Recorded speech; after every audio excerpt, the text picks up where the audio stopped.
Addressing generational differences. Rooted in America's pioneer past, there is a powerful personal work ethic, sometimes referred to as the Protestant work ethic. Many argue that this value system is still at the core of the American psyche.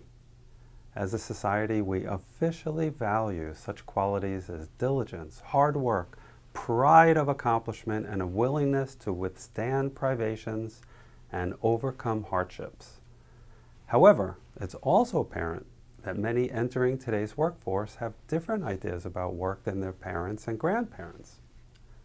Differences in work-related attitudes held by different generations can be viewed as symptomatic of larger societal changes.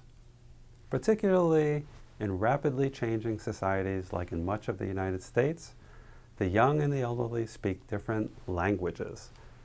They dress differently, often eat differently, and hold different ideas about such issues as sexuality, gender roles, marriage, leisure, and, as we might expect, technology. There are times when differing views among family members about how to run the family business can be readily traced back to generational differences in experience and attitudes in terms of how to conduct business. Consider, for example, the historic experience of living through severe financial hardship.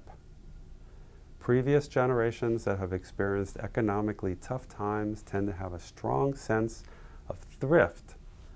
For example, reusing things, stretching resources, and not living beyond one's means. They also recognize that there is value to being self-reliant, such as in growing one's own food.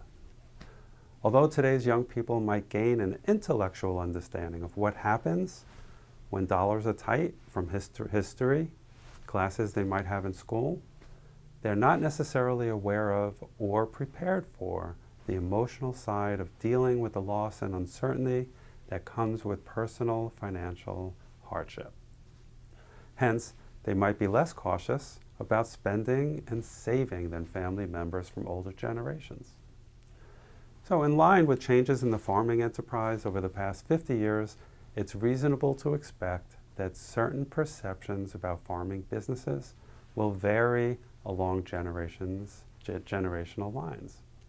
The following quote from a third-generational farmer illustrates how family members of different generations are likely to have different views in terms of the role of borrowing money to expand the family farm business.